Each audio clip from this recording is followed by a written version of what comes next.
क्या बताऊं कि क्या मदीना है।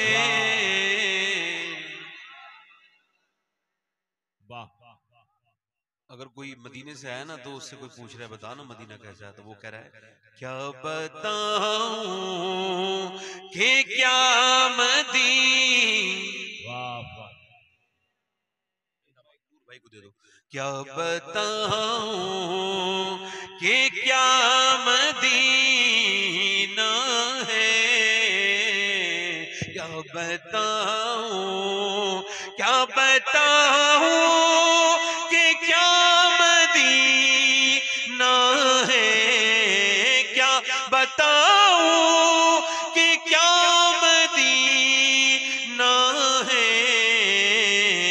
बस मेरा मोदा मदीना है। बस मेरा मोदा। और दुनिया वाले तो दर्द देते हैं। दुनिया वाले तो दर्द देते हैं। दर्द दिल की दवा मदीना है। दर्द दिल की दवा मदीना। और उठ के जाऊं कहाँ मदीने से। उठ के जाऊं कहाँ मदीने से। क्या कोई दूसरा मदीना है। क्या बताऊं। मिलके आप लोग भी पढ़े। क्या बताऊं कि क्या। आवाज और ऊंची करें। आखिरी रास्ता मोहम्मद है। आखिरी रास्ता मदीना है। क्या बताऊं।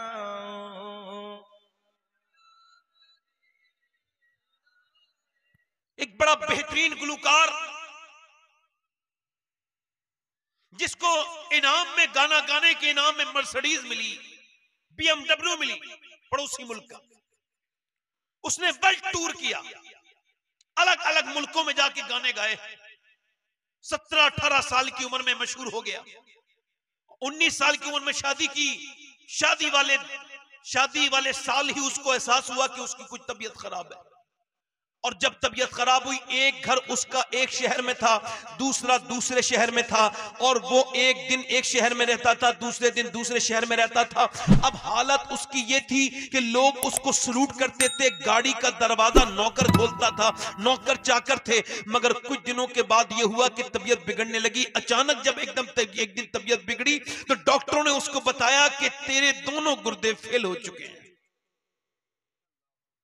और जब गुर्दे उसके फेल हुए, अब 2 बच्चे उसके हो चुके थे और डायलिसिस लगातार हो रहा था। डायलिसिस में और ऑपरेशन में उसके दोनों घर बिक गए, सारी गाड़ियां बिक गईं। वो इंसान जो कल तक जिसकी तूती बोलती थी, दरवाजा भी कोई दूसरा खोलता था, उसको वक्त ने वो, मैं कहता हूं ना, वक्त को वक्त दो वरना वक्त तुमको वक्त नहीं देगा। वक्त को वक्त दो वरना वक्त आपको वक्त नहीं देगा, बल्कि वक्त आपको बर्बाद कर देगा। न जाने कितनों को बर्बाद किया है, मेरे जैसे और आपके जैसों को न जाने कितनों को वक्त ने बर्बाद करके रख दिया है। वक्त न किसी को छोड़ता नहीं है। वक्त ने न जाने कितनों को तमीज सिखाया है। याद रखना इस बात को। तो अब जब उसका इलाज लगातार होता रहा, उसका घर बिक गया, मकान बिक गया, सब कुछ बिक गया। उसके भाई ने अपना गुर्दा दिया, वो भी फेल हो गया। यानी अब उसका एक भाई एक गुर्दे वाला रह गया, उसकी बीबी जवान, उसके दोनों बच्चे, और उसके इलाज के लिए अब उसने भीख मांगना शुरू किया।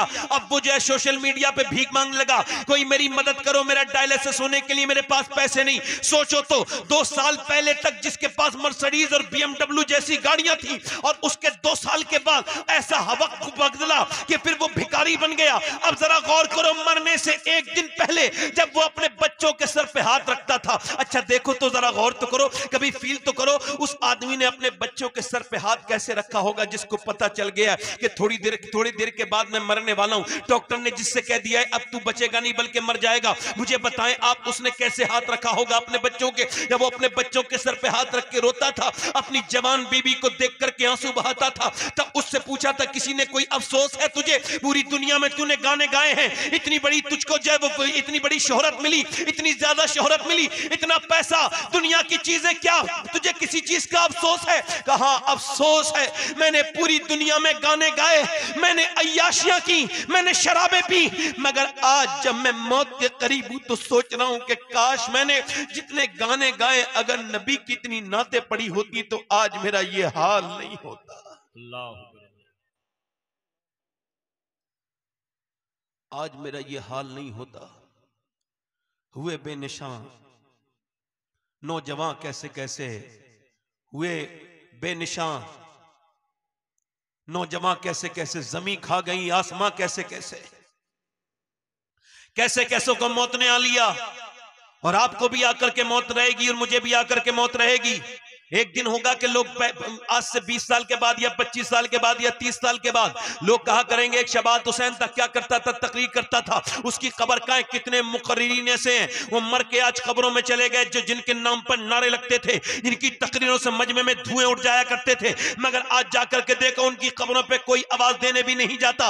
आपने कभी दुनिया को गौर किया नहीं किया? इस दुनिया के चक्कर में आप दुनिया में जो पड़ गए, अल्लाह को जो भूल गए, जरा गौर करें आप। ये वक्त आपको वक्त नहीं देगा, वक्त को खराब करना नौजवानों बंद करो। अल्लाह ने तुमको क्यों पैदा किया है? ये दुनिया की दुनियादारी के लिए पैदा किया? नहीं नहीं, मैं आपसे पूछता हूं कितने अस्पतालों में लोग ऐसे आप सिर्फ इसे दुनिया समझ रहे हैं, इसमें आप है? नहीं नहीं, एक बहुत बड़ी दुनिया लखनऊ के अस्पतालों में आबाद है, एक बहुत बड़ी दुनिया दिल्ली के अस्पतालों में आबाद है। याद रखो, मैं एक बार अपोलो अस्पताल में गया तो मैंने देखा तकरीबन 25 से 30 नौजवान लड़के कोमा में थे। कोमा में उनके माँ बाप से बात हुई, वो कहते थे कोई हमारी सारी दौलत ले ले मगर हमारे बच्चा 1.5 साल से बिल्कुल बोला नहीं। क्या हुआ? का मोटरसाइकिल पे गाने सुनता हुआ जा रहा था, एक्सीडेंट हो गया, स्टंट कर रहा था। उसके बाद से लेके अब तक हमारा बच्चा बिल्कुल कोमा में है, ना बोलता है। 18 साल का, कोई 20 साल का, कोई 25 साल का। अल्लाह ने आपको सेहत दी है, सांस लेते हैं आराम से। अस्पतालों में कितने लोग ऐसे जिनके लिए सांस लेना बहुत बड़ी नेमत है, मगर आप इस चीज को समझ नहीं रहे।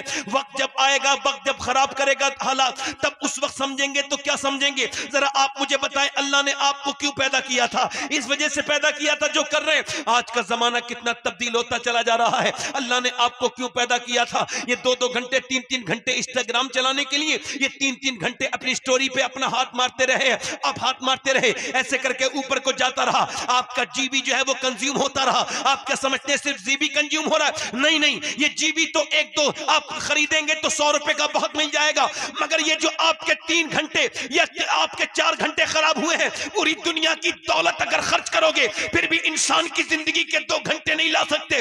अल्लाह ने इतनी बेशकीमत आपकी जिंदगी बनाई है, मगर ये कहां खर्च हो रही है, इसको कभी आपने सोचा? और कैसे नौजवान बर्बादी की तरफ जा रहे हैं। नबी पाक सल्लल्लाहु अलैहि वसल्लम का मीलाद है, अल्लाह के रसूल सल्लल्लाहु अलैहि वसल्लम का मीलाद है, तो फिर ये भी तो देखना चाहिए कि नबी ने किस बातों से मना किया है और किन बातों को मेरे नबी ने हुक्म दिया है। जरा गौर तो करें आप हजरात, जरा सोचें और समझें। हजरत सैयदना इमाम हसन बसरी कहते हैं मेरा एक मुरीद था, और इमाम हसन बसरी कौन? मौलाए कायनात के खलीफा, जिन्होंने उम्मुल मोमिनीन उम्मे सलमा का दूध पिया है। वो कहते हैं मेरा एक हाफिज कुरान मेरा मुरीद था, वो एक दिन मेरे पास आया, कहने लगा हुजूर मैं बर्बाद हो गया, कहीं का नहीं बचा। मैंने कहा क्या हुआ? कहने लगे हुजूर बात ये थी कि एक लड़की का मैं पीछा कर रहा था, उससे टनाटन हाफिज बसरी कहते हैं वो मेरे मुरीदों में सबसे पक्का हाफिज था, पूरे बसरा में इतना टनाटन हाफिज नहीं था। मैंने उससे पूछा कि क्या हो गया? कहने लगा बर्बाद हो गया, कहीं का नहीं बचा। मैंने कहा क्या हुआ? कहने लगा बात ये हुजूर कि मैं एक रास्ते से कल गुजर रहा था तो एक लड़की पे मेरा दिल आ गया, खूबसूरत लड़की थी, मैं उसका पीछा कर रहा था तो उसने पलट के मुझको देखा और कहा एक तो तू हाफिज कुरान है और फिर तू एक तो मुसलमान है, दूसरा हाफिज कुरान है, और तुझको शर्म नहीं आती कि तू एक मुसलमान लड़की का पीछा कर रहा है? हालांकि मुसलमानों का तो ये काम नहीं जो तू कर रहा है। मुसलमानों का तो काम ये कि एक गैर मुस्लिम औरत हुजूर के सामने आई, उसके सर पे दुपट्टा नहीं था, तो सलमान फारसी से कहा कि इसके सर पे मेरी चादर रख दे। तो हजरत सलमान फारसी ने कहा हुजूर वो मुसलमान की बेटी नहीं है, वो किसी गैर मुस्लिम की बेटी है। फरमाया है तो किसी की बेटी, अगर तू उसका सर ढकेगा तो अल्लाह कयामत के दिन तेरे गुनाहों को ढक देगा। अगर वो तेरी मुसलमान की बेटी न सही तो है तो किसी गैर मुस्लिम की बेटी। मुसलमान तो आंखें नीचे करने वाले होते हैं और उनकी निगाहें तो झुकी रहती हैं। मुसलमानों की तो आंखें ऐसी नहीं होती जैसी तेरी आंखें हैं। तूने कुरान ठीक से नहीं पढ़ा, हाफिज बनता है। कहते उसने 2-3 जुमले ऐसे कहे कि मेरे दिल में अचानक जो है ना घबराहट पैदा हुई, मुझे ठंडे ठंडे पसीने आए, और उसके बाद से लेके अब तक हुजूर मैं कुरान पढ़ना चाहता हूं तो कुरान मुझको याद नहीं होता, कुरान पढ़ना चाहता हूं मुझको कुरान याद नहीं होता। हुजूर मेरे लिए दुआ कर दें। अभी तो मेरे कुरान एक एक हर्फ भूल गया, एक एक कुरान का लफ्ज भूल गया। अभी तो मेरा अल्लाह नाराज हुआ है तो सिर्फ कुरान निकला है, कहीं ऐसा ना हो मेरा ईमान ना निकल जाए। हुजूर मेरे लिए दुआ कर दें। हजरत सैयदना इमाम हसन बसरी इतना रोए कि दाढ़ी भीग गई और खौफे खुदा से लरजने लगे, कांपने लगे, और कांप करके दोनों हाथ उठा के लगे मालिक मेरे मुरीद को माफ कर दे, ये तौबा करता है तेरा बंदा, इसको माफ कर दे। अल्लाह का फजल हुआ कुरान उसको कुछ दिनों के बाद याद हो गया। मगर अब ना तो ऐसा पीर है ना ऐसे मुरीद है, ना मुरीद को अमल से मतलब है ना पीर को मुरीद से मतलब है। अब पीर ये समझता है कि मुरीद से मेरा फायदा है, और बात सही है बिल्कुल, और फिर मुरीद ये समझते हैं कि पीर से मुझे फायदा होगा। दोनों जो है वो दोनों गलत है, दोनों के मिजाज गलत है। इस तरह के लोगों के फायदा और नुकसान पहुंचाने की जात मेरे रब्बुल आलमीन की है। अल्लाह ही है जो दुनिया में जो कुछ करता है वही करता है, वही मुअस्सिर हकीकी भी है, वही फाइल हकीकी है, वही राज़िक है। ना पीर मुरीद का राज़िक है, ना मुरीद पीर का राज़िक है, दोनों का राज़िक मेरा परवरदिगार। वाह वाह, नारे तकबीर, नारे रिसालत, शहीदे मिल्लत कॉन्फ्रेंस। अल्लाह ना करे वो जो छुप छुप कर गुनाह करते हैं, अल्लाह ना करे वो जो छुप छुप के मोबाइलों में लॉक लगाते थे, अल्लाह ना करे अगर अल्लाह नाराज हो जाए उसी गंदी वीडियो की वजह से अगर ईमान छिन जाए तो बताओ फिर क्या होगा। बताओ इंस्टाग्राम और फेसबुक देखने की वजह से अगर ईमान खत्म हो गया तो बताओ फिर क्या होगा। बताओ मेरे नौजवानों, अल्लाह ने तुम्हें क्यों पैदा किया था? तुम्हारी निगाहों में कुछ ना बचा। 10-10 साल के बच्चे गंदी तस्वीरें अपने मोबाइलों में रखे हुए हैं। हमारे बच्चे गाने देख रहे हैं, फिल्में देख रहे हैं, ये नस्ल बर्बाद होती चली जा रही है। आपको पता नहीं कितना फितनों का दौर है, आंखों की हिफाजत कितना जरूरी है। पहले आंखें गंदी होती हैं। मुजद्दिद अल-फिसानी रहमतुल्लाह अलैह फरमाते हैं कि आंखें देखती हैं, जिना की तारीफ ये आंखें देखती हैं, दिल पसंद करता है और शर्मगाह इस फेले बद को कर जाती है, यही जिना की तारीफ है। अब खुदा न करे, खुदा न करे, अल्लाह न करे कि यही गंदगी में अगर जिंदगी जो जिस हाल में मरेगा कयामत के दिन वैसे ही उठाया जाएगा। अगर कोई नौजवान गंदी फिल्म देखते देखते मर गया और कयामत के दिन उसी हाल में उठाया गया तो क्या होगा? अगर वो गंदा गाना सुनता सुनता मर गया और उसी हाल में उठाया गया तो क्या होगा? ऐ नौजवान, अभी वक्त है, अपने रब को मना ले, अपने नबी से मोहब्बत करना सीख ले। तुझे अल्लाह ने इस वजह से पैदा नहीं किया कि तू इंस्टाग्राम देखे, अल्लाह ने तुझे इस वजह से पैदा नहीं किया 2-2 घंटे फेसबुक देखे, अल्लाह ने इस वजह से पैदा नहीं किया कि चौराहे पे बैठ के तू फालतू बातें ग़ीबतें करे, दूसरों के ऐब बयान करे। अल्लाह ने इस वजह से पैदा नहीं किया तू स्नैपचैट देखे, अल्लाह ने तुझे टिकटॉक के लिए पैदा नहीं किया है। बल्कि बरेली से आवाज आ रही है, जिंदगी ये नहीं है सभी के लिए, जिंदगी है पर नबी की, नबी के लिए। वाह वाह।